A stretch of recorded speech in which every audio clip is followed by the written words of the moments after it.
Right, thank you. All right, well, welcome to the Superstition Review guest lecture series. Today we have Simmons Buntin with us. We're very excited to have another guest. And Simmons Buntin is the editor-in-chief and founder of terrain.org. So hi, thank you for being here with us today. Hey, I'm glad to be here. Thanks for having me. Of course. So we're going to spend about 30 minutes talking. I will ask some questions for about 20 minutes, and then at the end, we'll be able to get some questions from our audience. So it'll be a fun time. So just to start out with some information about terrain.org before we get into it.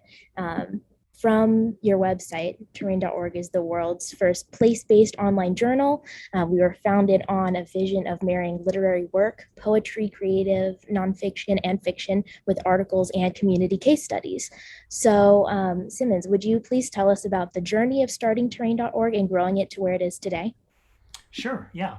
So Train.org started in 1997 with our first issue in 98, and we were issue based until about 2014 when we upgraded our website substantially and then moved to a rolling publication schedule.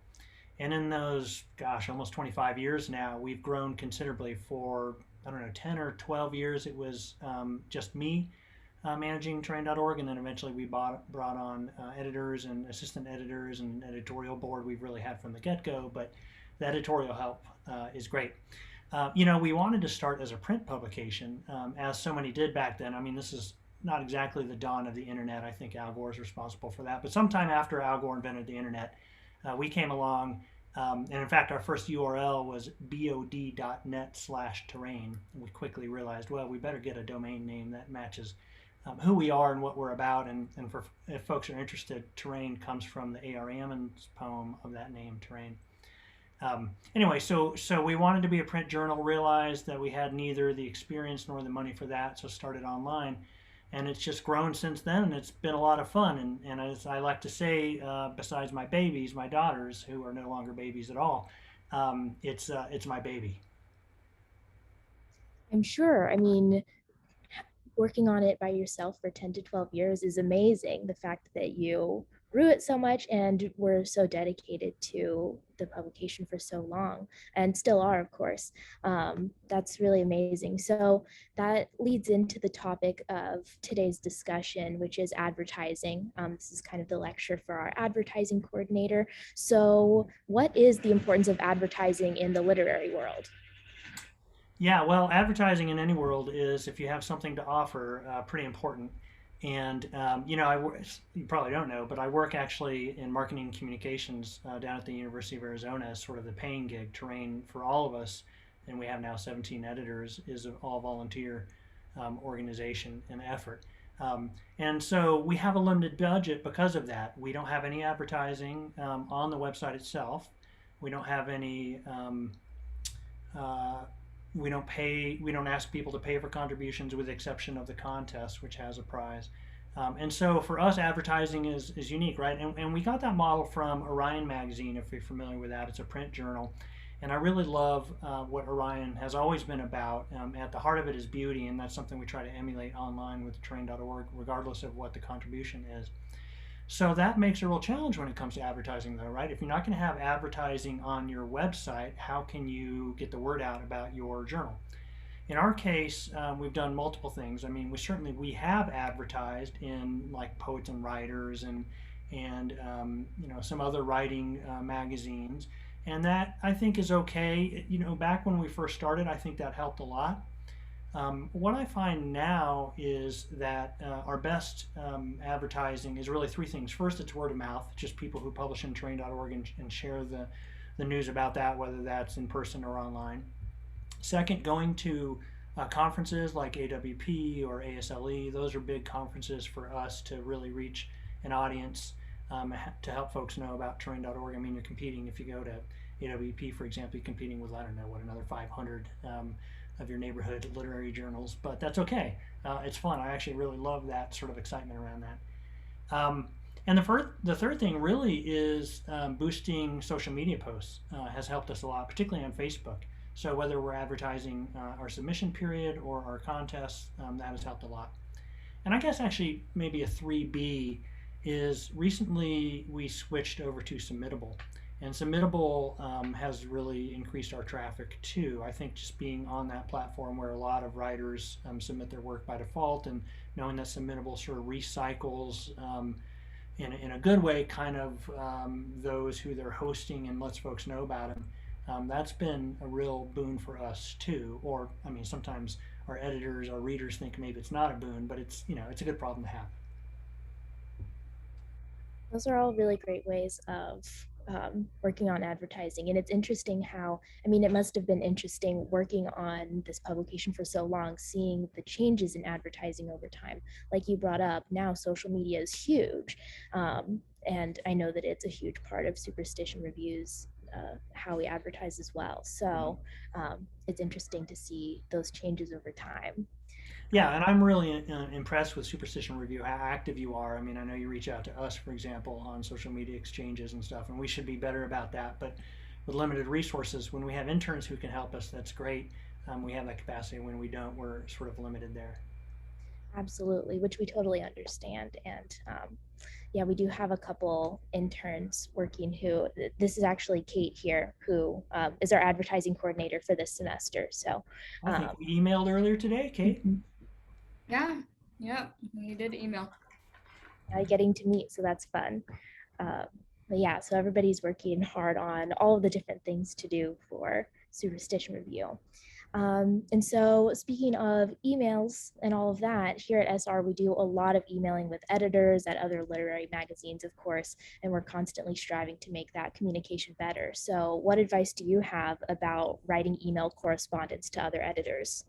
Yeah, that's a great question, and sort of actually adds me to a fourth way that we advertise too, which I forgot about, which is our e-newsletter. So train.org has a pretty big following, not huge, maybe as big as some, but about 6,000 active sort of readers on our e-newsletter. So that helps too. I love the idea of reaching out to other editors. It's something that I did a lot of, especially when train.org was young, a lot of editors and writers to kind of find out how that works, what advice they had.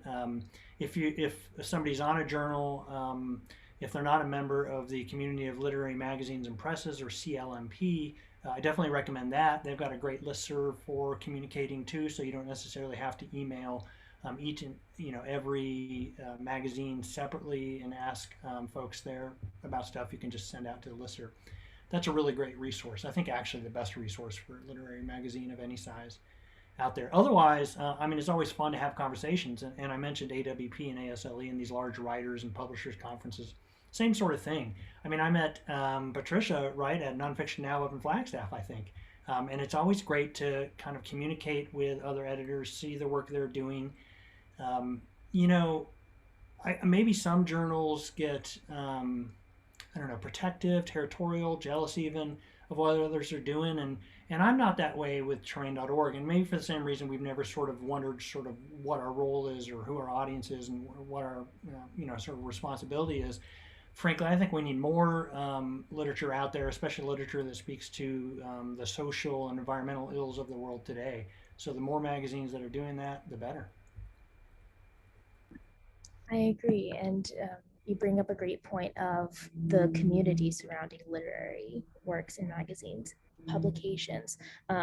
Even through, or just through working with Trish, I see what a network she has and so many people that we're able to talk to. So through working with Superstition Review, you get to see just a glimpse into that network. So it's great to be able to connect with so many people. And an example is us being able to talk here today. So it's a great example of how that can work.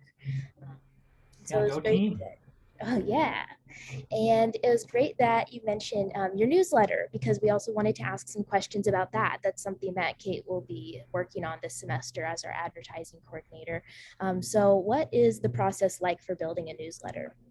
Well, you can use one of several platforms. We tried to do a free one that was tied to our web hosting server for a while, but you'll really get nailed if you mail out from a web server that doesn't have a big system for that, and that's sort of approved for that, if you will.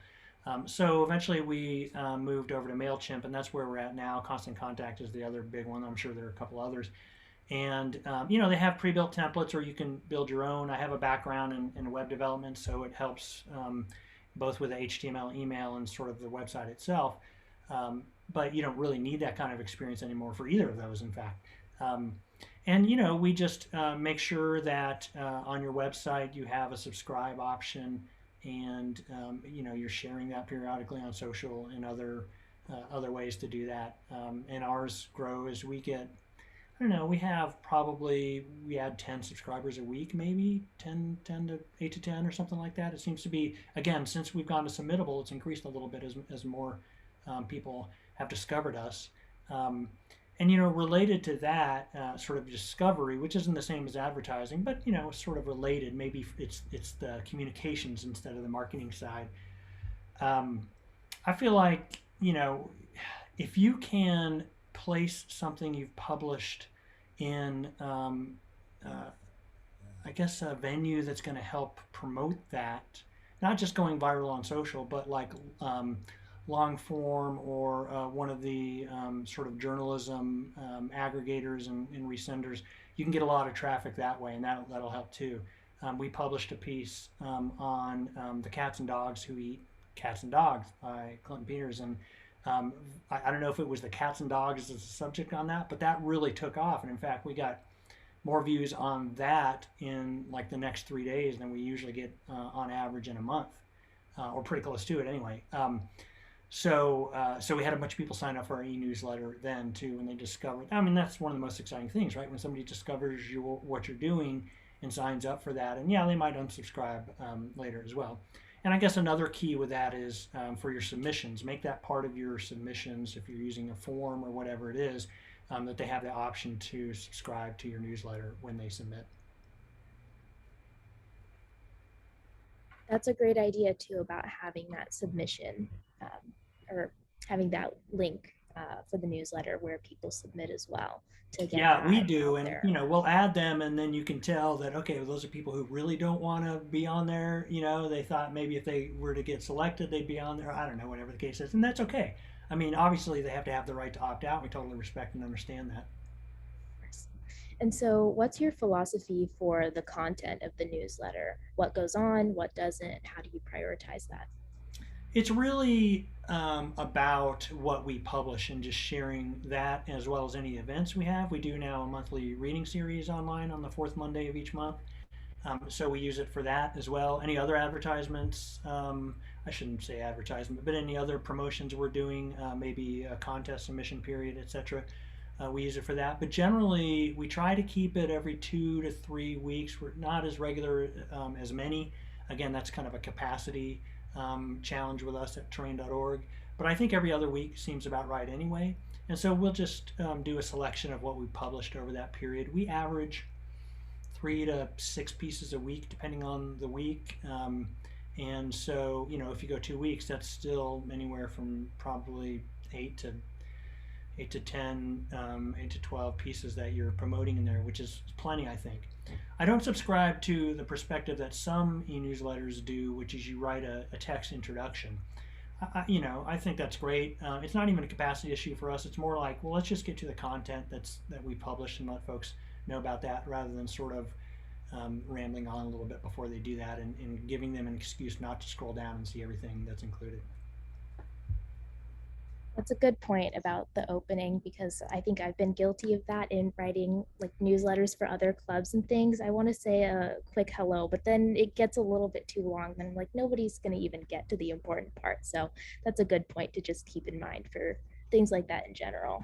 Yeah, well, in my other life at the university, I have that debate with some folks all the time. And, I mean, user tests and just responses, even from MailChimp. And if you go with a system like MailChimp or Constant Contact, but MailChimp specifically, they have lots of analysis on what people read. So you get all kinds of tips for what your subject line should be, what your pre-header should be, what you want sort of above the fold, what it looks like in all these different email browsers, what it looks like on your phone.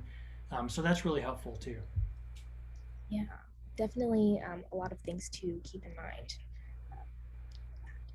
And then looking at terrain.org, it's a beautiful website. The design is great, which obviously makes sense since you said you have a background in web design. But we wanted to ask, how do you ensure that the content and the dynamic of your website is carried out through your advertising, your newsletter, and like how you communicate with other people in the literary world?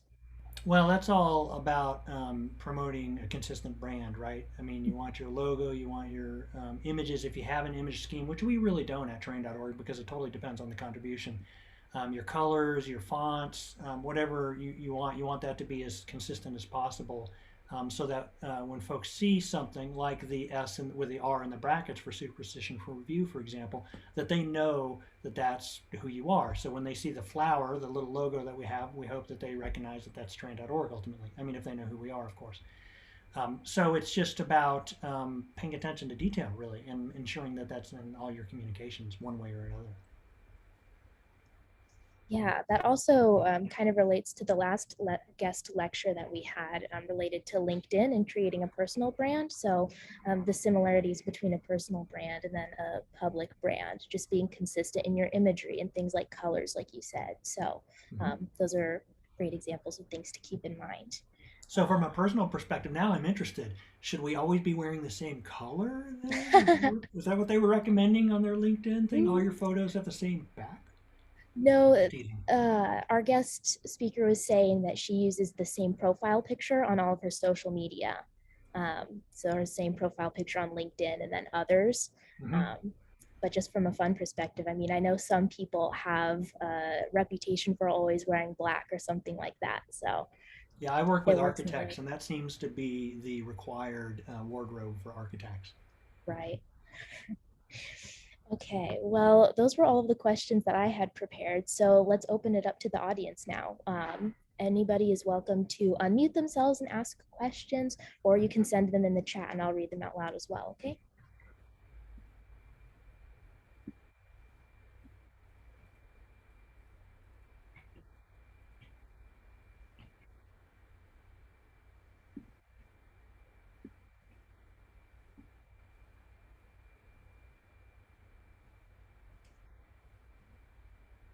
I'll hop in with a question, and I apologize. My dog went crazy, and I thought I was making noise, but then I realized I was muted. Um, I'm so interested in constant contact. We use vertical response. Do you know it? Mm-mm. It's similar, but I haven't. Or actually, yeah, you're in Mailchimp. You said Yeah, but I use Constant Contact at the University of Arizona. at the university. Okay, so are those paid services? They are, and they can get really expensive. I mean, depending what your budget is, for terrain, with our list about that size, it ends up being about $70 a month. Okay. If you have a much bigger list, you can easily get into the hundreds per month. Okay, yeah. We got what's nice about vertical response is that they give us 10,000 free emails a month. Nice. And it's nice. And Kate will tell you that it's also a little finicky. But the service that you're talking about with the analytics in MailChimp is interesting to me. Yeah, the analytics is nice. There's both, who opened, what they clicked on, who they are, et cetera, et cetera. But just the regular Mailchimp is really, Constant Contact I think has been in it longer, but Mailchimp has really done most of the sort of user testing analysis around email and Right. publishes reports. And so, what expected open rates are, for example, for literary organizations. I mean, that's really helpful to see how you're doing versus those others, and what maybe you want to change or not accordingly. Right. That's interesting. And I'm also fascinated by, you know, one of the things that we do in this role. One of the first things I ask Kate to do is we have a folder where I have subscribed to maybe 100 literary newsletters, and I ask her to study those, um, to look at content and form and application. Mm-hmm. And yeah, a lot of them are using one of those two larger services. But what I have the advertising coordinator do is write like fresh content or get fresh content, because I guess maybe I was thinking more of like Paris Review or some of those newsletters that are doing reporting. It's almost like reporting, right? Right. Right. I like the notion of not of using your own content, but I wonder, are all of your events local, or are you doing them all through Zoom now? They're all online. In fact, I Yeah, mean, we've done local events before, but with this reading series, and considering that we're an online journal anyway, we right. figured, you know what, let's just do these online and see where we go. Yeah, You know, I don't know, we're coming up on our eighth reading in the first year. I think we've learned a few things. I probably won't continue them through the summer next year because okay. Yeah, readership is lower, or viewership, I should say. Yeah. You know, again, for e-newsletters, it's sort of whatever you think. You know, I'm a big fan of the Sunday Long Read e-newsletter, which yeah, also sort of aggregates, right, all this great long form journalism. And they sure. always have a note that they introduce, and sometimes I read it, sometimes I don't. You know, I play fantasy football and I read Matthew Berry's stuff, love hate column, and he has, I don't know, six to 1,200 words before he gets into who Yeah, he loves and hates, and I often skim through there. You know, we're a short attention span society, for right, better or right. worse, and I think in the literary world maybe not quite as much, but we're still human. And so Yeah, for me, and at least for our e-newsletter, it's all about sort of just here's what it is. here's what it is. Yeah, That's but really, that's not for everybody, you know, and that's okay. but that's helpful to me, because I was trying to push outside of local, because our we have 10,000 subscribers Oh, on that's great.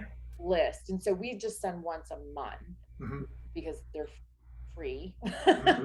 I mean, I've paid before when it goes over, Sure. but I since it's that 10,000 free, and one of the things I've said, and Kate and I have worked through this too, is well, don't do ASU stuff or don't do local stuff, because some of our subscribers are in Korea and all Right. over. Sure. But I'm what do you think, Kate? I'm liking Simmons' idea that we focus on SR content. Yeah, I like that idea also. Like things that are open for our magazine, like the blog submissions, or Yeah. talking about like posts or contributor updates, or Yeah. other like social media platforms. So I think using a newsletter as a way to also promote the magazine is really great method to get some traction. Okay, good. Well, why don't we think about that as we keep moving forward with the I know we have one going out on Wednesday. And that one is pretty well focused on our stuff, because we have a contributor update. We push to we're starting to take submissions for our blog.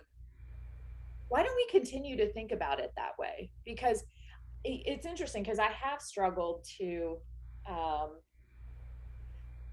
mentor the advertising students to almost be journalists. And what I'm hearing you say is that's not really what the newsletter needs to do. I think it depends on what people come to Superstition Review for. Yeah, that's If true. they come for that kind of news content, then yeah, doing that through your e-newsletter would make sense. If they come maybe predominantly for the literary content, Right. I mean, I have a different perspective when it comes to social media. There, it's fun to share because it's so easy, frankly. Share Right. other, you know, interesting pieces and sort of be more of a community that way. But I don't know. I feel like people who subscribe to the Train.org e-newsletter are really only interested in the Train.org stuff. Well, my mind's been blown. That's no easy task. So I don't know what to say there. That's just such helpful information. Thank you. Do we have any last minute questions from anybody else? Right. If not, then we'll wrap up the talk for today. Thank you so much for coming, Simmons. It was great talking to you, meeting you finally, and hearing about terrain.org and all of the work that you do. It's really amazing and just so cool to learn about different literary publishings. So thank you. Yeah, well, thank you. Right back at you. I mean, it's always great to kind of follow Superstition Review and see the wonderful work that you're all doing, and to get a little envious of your bigger mailing list. But that makes sense because you guys are doing amazing work. Well, no offense, but we're a little bit bigger school too. Well, and Train.org is not affiliated with any institution. Isn't We're that interesting? Yeah. Yeah, we're a completely independent journal. No, while I work at UA, there's no affiliation other than some of our editorial board members like Allison Deming. Allison, yeah. And I did the MFA down here at UA, so Yeah. I mean, there's some overlap there, but otherwise, no. Oh, that's wonderful because you own it. It stays with you. It's your baby. Yeah, exactly. Now, I will say we do sometimes get sponsorships from universities. Yeah. Trish, Elizabeth Dodd, she's our nonfiction editor. She's at Kansas State University, and she uses her Michael Donnelly Faculty Fund sometimes to help us out with some expenses, which is really nice. We've had University of Nebraska at Omaha sponsor a reading, for example. So we do take sponsors for reading, and actually we would take sponsors in general too. I just am not interested in the sort of typical online ads, the kind that I pay lots of money in my University of Arizona job to make sure they're out there. We're not interested in hosting those. Right. I get it completely. Yeah. Well, wonderful. Yes, it was great talking to you. And well, thanks. Yeah, great to meet you, Madeline and Kate and Trish. Always wonderful to see you, and the pup too, of course. I know he made an appearance, didn't he? Well, there's nothing wrong with that. Always fun. Yeah, thank you for sharing your perspective. Yeah, you're welcome. Bye, guys. Have a good night, everybody. Thanks. Bye. Thank you.